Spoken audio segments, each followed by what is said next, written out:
Hi, it's Grandpa from Grammy and Grandpa Read, and today's book is Christmas Trolls. It's by Jan Brett. If you get a chance, watch the Jan Brett playlist or the Christmas playlist. Either one of them are good.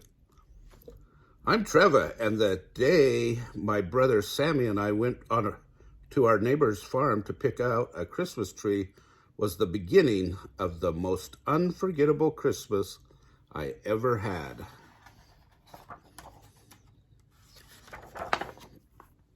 As we went home through the forest with the perfect tree packed on the sleigh, Tuffy started sniffing and barking. I couldn't see anything, but I felt sure someone was watching us. Do you see these guys? I see them. When we arrived home, we forgot all about the forest. Mom and Dad had brought out our boxes of ornaments to decorate the tree. Sammy and I put evergreen wreaths, mistletoe, and holly all around the house. We'd already wrapped our presents and hidden them away for Christmas morning. Then some of our Christmas decorations started to disappear. I didn't notice until Dad asked if we had moved the trinket box he had hidden for Mom. I shivered because Mom just asked me the same thing about the mittens she had knitted for Dad. Sammy and I looked in all the usual hiding places, but we couldn't find them. Tuffy was acting strange too. He sniffed and barked and ran around in circles as if he were looking for something. Do you see him down here? Then, a few days before Christmas, the tree top angel was gone. What would be next? I started carrying my favorite red horse everywhere. Early the next morning, when I went to feed Arnie, I saw something flying across the snow. It was our Christmas pudding. Someone was stealing their Christmas pudding. I climbed right up after them and looked inside. There was a floor. There on the floor was their troll house, where all of our Christmas things in a heap. The trolls were grabbing at them, each one wanting what the other one had. Hey, trolls, I called. Those are our Christmas things. The trolls dove into the pile, clutching our gifts. Mine, they clabbered. Mine, mine. I looked at them and had to smile. Their shirt tails were hanging out. Their pants were torn and patched. Their cheeks were bright and red, and their hair was standing straight up from all the pulling and tugging at each other.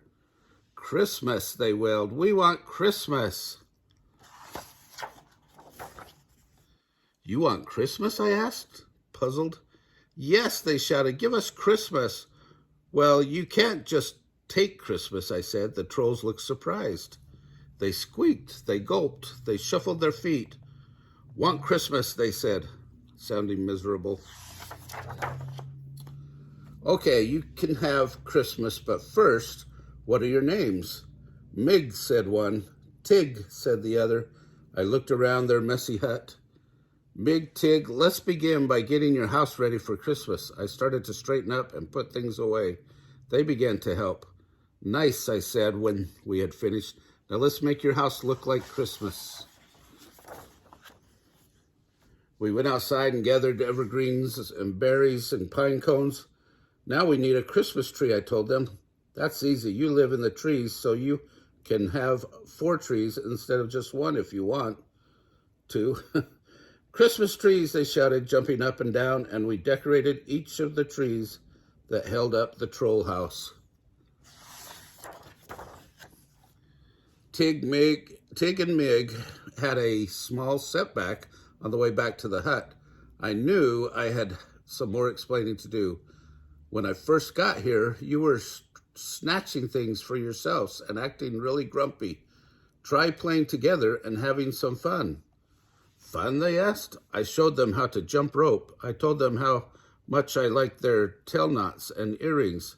They smiled shyly and started tucking in their shirt tails. Nice hair, pretty belt, they said, grinning at me. and they taught me a little troll dance. They were catching on. Now, if you really want Christmas, you must be generous with each other. If you do that, you will have Christmas right here in your troll house. The trolls cocked their heads and squinted. They were trying hard to understand. How, they pleaded. I felt my red horse in my pocket. I knew I had to show them, so I took it out and gave it to them. This is for you. The trolls squealed and jumped up and down with glee. They took turns passing my horse back and forth, happily playing with it. Together, it was time for me to go home. I slipped out and quietly climbed down to Arnie. To my surprise, their hedgehog had packed all of our presents in the sleigh for me to take home while we were having Christmas in the troll house. On Christmas morning, Sammy and I ran downstairs to find our tree alight with candles and our stockings filled. We opened our presents in front of the fire, but this Christmas was full of surprises.